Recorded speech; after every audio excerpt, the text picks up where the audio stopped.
Indian Chamber of Commerce presents Interactive Session with industry stalwarts. Now our speaker is Mr. Sanjeev Mehra, Executive Director and CEO of Quest Mall. We have today a brilliant session which we are going to discuss regarding what is happening in luxury retail in India, and of course what is happening globally as well. Whatever happens globally also affects us.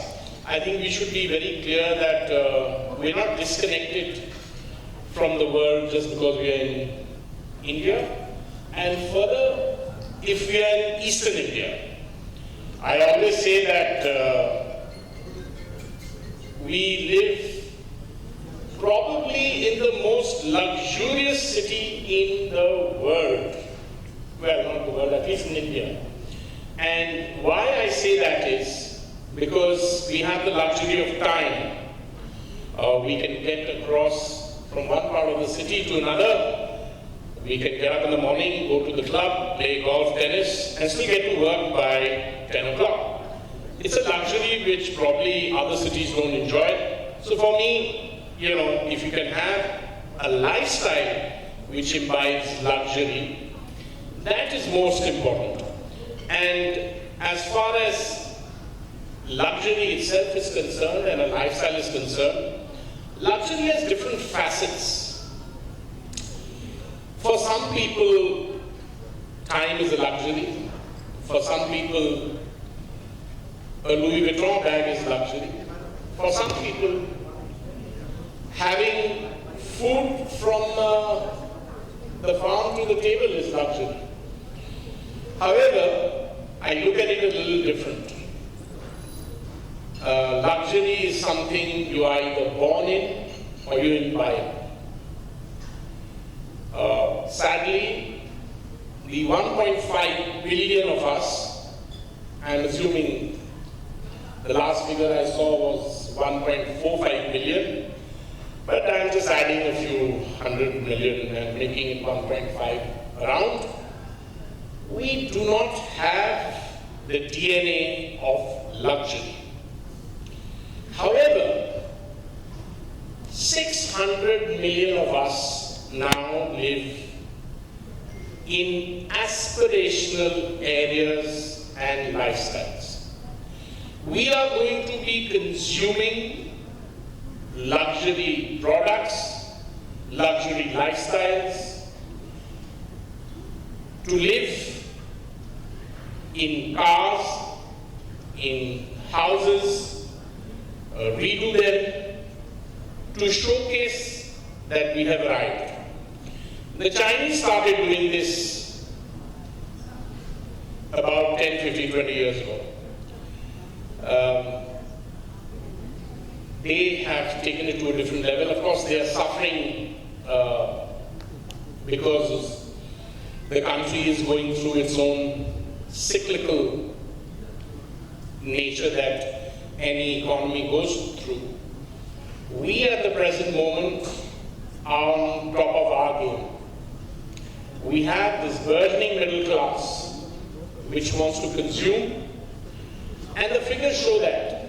So if I look at it, what are the kind of numbers? And the best part is that I can share with you at Quest what is happening. When we started Quest in 2013, so the first full financial year was 14-15, I did 420 crores.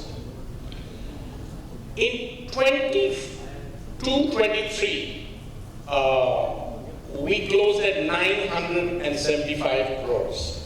So it can tell you that in 7 years, from 15 or 8 years, we managed to literally go 100%. Luxury was one of the most important players. Of course, that was Quest 1.0. For the last couple of years, we are reinventing Quest. Our chairman, Dr. Sanjeev Mehra's vision of being probably the single person to believe that Calcutta, Kolkata, and the east part of the country has an appetite for luxury was actually thought-provoking, breaking barriers. Honestly, I was scared when I heard that he was going to do luxury. I myself, was not convinced. But he was adamant that there is a huge appetite, and he's been proved right. And that is why, when we come the first cycle at Quest, because Quest is the only luxury destination for luxury products, we have gone into Quest 2.0, so if you visit Quest, you will see a lot of changes taking place. You have the largest beauty store which is open. There's no beauty store in India, a beauty hall actually, which is of that size. It's 9,500 square feet. It's anchored by Dior. Comparatively to, let's say, in Thailand, which is at Siam Paragon, has 95,000 square feet. So you can understand where we are of how we consume and how much bandwidth there is. The numbers are actually mind-boggling. And if one starts to understand the next generation, they are being born into luxury. So my children are now going to start buying luxury from day one. And any other people who are, I get confused between millennials and Gen X, etc. But let me tell you, everyone who's less than 20 years old is in this paradigm of block of people who are living in our mega cities, which we have a whole lot of, that's 10 million and above. Whoever's working and living in this area is already imbibing, because we now have, we are being influenced not only by social media, but actually the brands are there. So the famous saying in retail of "Jo dikhta hai, wo bikhta hai."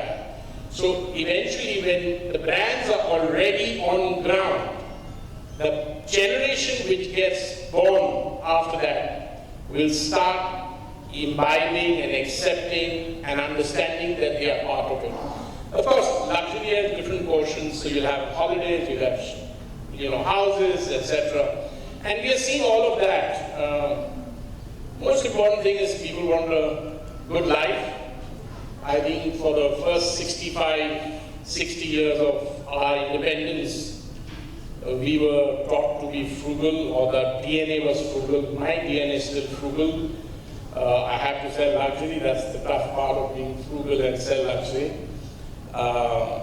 However, I can assure you that out of the 1.5 billion that we have, the 600 million who moved in this strata, they are fast being influenced. COVID was the biggest game changer. Please understand that luxury, to enter a luxury store, it is to be, shall I not? The moment the luxury catalog started coming on your phone, COVID has flipped the switch. Now everybody believes it's their right to own that belt, that watch, and that's how it all starts. And every time, in every household, a person buys a watch, a bag, the generation that is born sees that brand, and that's how luxury starts. Of course, you will behave differently, learn differently, travel globally, understand how things happen. Luxury is a very, very important part of the whole retail trade.